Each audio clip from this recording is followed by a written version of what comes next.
موجود ہے اور ہم پچھلے کافی عرصے سے اگرچہ کوشش ہو رہی ہے نان فائلرز پہ ہم اضافی ٹیکس بھی ڈالتے ہیں، لیکن ہم ان کو ٹیکس نیٹ میں لانے میں کامیاب نہیں ہو پائے۔ اس دفعہ بھی یہ اناؤنس کیا گیا ہے کہ ان کو زیادہ ٹیکس دینا پڑے گا، لیکن کیا وہ ایفیکٹولی ٹیکس نیٹ میں آ پائیں گے، کیا وہ ٹیکس پیئرز بنیں گے، ہمیں ابھی تک اس کا اندازہ نہیں ہے۔ امید ہے کہ یہ جو کوشش ہے وہ کامیاب ہو، لیکن کیا صرف یہ اس طرح کے اقدامات سے لوگ ٹیکس نیٹ میں آ پائیں گے یا کچھ اور کرنے کی ضرورت ہے؟ کیا حکومت کو یہ کانفیڈنس دینے کی ضرورت نہیں ہے کہ ان کی پرائرٹیز ٹھیک ہیں، وہ پیسے کا ضیاع نہیں کر رہے ہیں، اور پھر یہ کہ ان کا ٹیکسیشن کا نظام بہت فیئر اور آنیسٹ ہے، اور یہ کہ تاکہ لوگ اس کے اندر آئیں تو ان کو یہ احساس ہو کہ وہ ایک رسپانسبل سٹیزن کے طور پہ اپنی ذمہ داری ادا کر رہے ہیں، اور اس کے نتیجے میں ملک کی تعمیر و ترقی ہوگی، اور یہ نہیں ہے کہ ان کے ٹیکسوں کا پیسہ وہ کچھ لوگوں کی جیب میں چلا جائے گا۔ ہمارے ہاں بہت ساری اشیاء ضرورت کی چیزوں پہ ٹیکس میں اضافہ کیا گیا ہے، جس سے ظاہر حکومت کی آمدن میں تو اضافہ ہوگا، لیکن پہلے ہی ہمارے ملک میں بہت انفلیشن ہے، اور اس کی وجہ سے جو غریب طبقات ہیں وہ زیادہ متاثر ہوں گے۔ ہمارے ہاں فروٹس، ویجیٹیبلز، دوائیاں، دودھ، ان سب چیزوں پہ ٹیکس لگایا گیا ہے، ٹیلی فون پہ ٹیکس لگایا گیا ہے، اور اس کے نتیجے میں ظاہر افراط زر میں اضافہ ہوگا اور غریب آدمی متاثر ہوگا۔ جب ہم اخراجات کی بات کرتے ہیں تو اس میں چاہیے تو یہ تھا کہ ہمارے صحت، تعلیم، ان جیسے شعبوں کے اوپر سوشل ویلفیئر پہ زیادہ خرچہ ہوتا۔ کچھ تو اضافہ کیا گیا ہے بے نظیر انکم سپورٹ پروگرام میں، لیکن جس تیزی سے ہمارے ہاں افراط زر میں اضافہ ہوا ہے، اس تیزی سے شاید سوشل پروٹیکشن میں ہم نے انویسٹمنٹ نہیں کیا ہے۔ سبسڈیز کو کچھ کم کیا گیا ہے، کچھ سبسڈیز جو دی جا رہی ہیں جیسے پاور سیکٹر میں، اس کی ایک بڑی وجہ یہ ہے کہ حکومت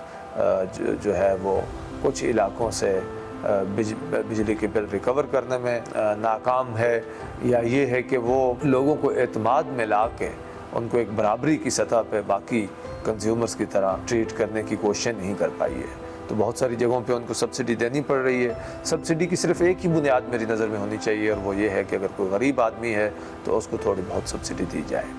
لیکن اوورآل کاسٹ آف الیکٹریسٹی کم کرنے کی ضرورت تھی۔ وہ لگتا ہے کہ شاید وہ چونکہ بجٹ میں اس کا زیادہ ذکر نہیں ہے، لیکن وہ لگتا ہے کہ بڑھ رہی ہے، اور سرکولر ڈیٹ بھی بڑھے جا رہا ہے۔ تو ہونا تو یہ چاہیے تھا کہ پاور سیکٹر کی بھی ایک مؤثر طریقے سے اصلاح کی جاتی، جس میں سبسڈیز کا بوجھ بھی کم ہوتا، اوورآل جو بجلی کے کنزیومرز ہیں ان پہ برڈن بھی کم ہوتا، اور سارے کنزیومرز کو برابری کی سطح پہ ٹریٹ کیا جائے۔ یہ نہیں ہے کہ کہیں پہ آپ زیادہ سبسڈی دے کے ریٹ کم فکس کر دیں، اور کہیں پہ کم سبسڈی دے کر یا بالکل سبسڈی نہ دے کے قیمت بڑھا دیں۔ اس طرح کی جو ڈسپیرٹیز ہیں تو اس سے وہ بھی کوئی اچھی بات نہیں ہے۔ ہمارے ہاں اس میں 16 ارب روپے کے قریب ویٹ کے اوپر سبسڈی رکھی گئی ہے۔ اب یہ پاسکو کے ذریعے سے پچھلے سال میں بھی سبسڈی دی گئی، لیکن ہمیں پتہ ہے کہ پاسکو نے جن لوگوں سے خریداری کی ہے وہ صرف امیر طبقہ ہے، وہ بڑے بڑے لوگ ہیں، وہ ایم این ایز ہیں، وہ بڑے زمیندار ہیں، یا ایسے تاجر ہیں جو بڑے پیمانے پہ کام کرتے ہیں۔ تو جو باردانہ دیا گیا ہے وہ امیر طبقے کو دیا گیا ہے، اشرافیے کو دیا گیا ہے۔ پاسکو نے جتنی بھی سبسڈی پاسکو کے ذریعے سے دی گئی ہے اس سے عام آدمی مستفید نہیں ہوا، عام کسان مستفید۔ تو یہ ہمارے ہاں ایک اور بڑا مسئلہ ہے کہ ہم امیر پہ ٹیکس کا بوجھ بھی نہیں ڈالتے، اور پھر ٹیکس کے پیئرز کا پیسہ جو ہے جب وہ اس پہ سبسڈی دیتے ہیں تو اس سے بھی امیر طبقہ ہی فائدہ اٹھاتا ہے۔ غریب آدمی کو سبسڈی دی جائے تو یہ تو بات سمجھ میں آتی ہے جیسے کہ بے نظیر انکم سپورٹ پروگرام سے، لیکن پاسکو کے ذریعے سے امیر لوگوں کو باردانہ دے دینا یہ کوئی بالکل ٹھیک بات نہیں ہے۔ سب سے اہم بات یہ ہے کہ ہمارے ہاں بجٹ بناتے ہوئے اس کو ایک نیرو انداز سے دیکھا جائے۔ تو مثال کے طور پہ ہونا تو یہ چاہیے تھا کہ جو صحت کا بجٹ ہے، چلو ہم بجٹ تو شاید اتنا کوشن نہیں ہے یا اتنے مسائل نہیں ہیں کہ بہت زیادہ بجٹ بڑھایا جائے صحت کا، اگرچہ ضرورت اس کی بہت ہے، صحت کا بجٹ، تعلیم کا بجٹ، اس کو بہت بڑھانے کی ضرورت ہے، لیکن اگر وسائل نہیں بھی ہیں تو کم از کم اس حوالے سے سوچنے کی ضرورت تھی کہ ہم کیسے پریونٹیو سائڈ پہ اقدامات اٹھا کے لوگوں کی صحت میں بہتری لا سکتے۔ تو مثال کے طور پہ ہمارے ہاں صحت کے مسائل بہت تیزی سے بڑھ رہے ہیں، اور اس کی وجوہات پہ جب ہم کا جائزہ لیتے ہیں تو اس میں بہت زیادہ سوڈیم کی انٹیک، شوگر کی انٹیک، اور اسی طرح سے ہماری غذا میں ٹرانس فیٹی ایسڈ کی موجودگی ہے۔ تو اگر ایک انٹیگریٹڈ پلاننگ ہو اور بجٹ ایک اچھے انداز سے بنایا جائے تو پھر چاہیے تھا کہ ان مضر صحت اشیاء کی خرید و فروخت کو ڈسکریج کرنے کے لیے یا ختم کرنے کے لیے بھی اقدامات اٹھائے جاتے ہیں۔ اور جب ہم ڈیوٹیز امپوز کرتے ہیں تو ہونا یہ چاہیے تھا کہ ایسی تمام مضر اثرت اشیاء جو ہیں ان کی درآمد پہ ہیوی ڈیوٹی لگائی جاتی یا ان کو منع کر ان کو بند کر دیا جاتا۔ اس طرح سے ملک کے اندر جو ٹریڈ ہو رہی ہے یا جو پروڈکشن ہو رہی ہے، ایسی انڈسٹری جو شوگری ڈرنکس بناتے ہیں یا ایسی چیزیں بناتے ہیں جن کی وجہ سے ہمارے ہاں ڈائبٹیز کا مرض بڑھ رہا ہے، یا ایسی چیزیں ایسی پروسیسڈ فوڈ بناتے ہیں جس میں سوڈیم بہت زیادہ ہے اور اس کی وجہ سے دل کی بیماریاں ہو رہی ہیں، تو ان کے پہ بھی زیادہ ٹیکس لگائے جانے چاہیے تھے۔ تو ہیلدی خوراک کو سبسیڈائز کیا جاتا یا اس کو سستا رکھا جاتا، اس پہ ٹیکس کم ہوتے، اور ان ہیلدی فوڈ کو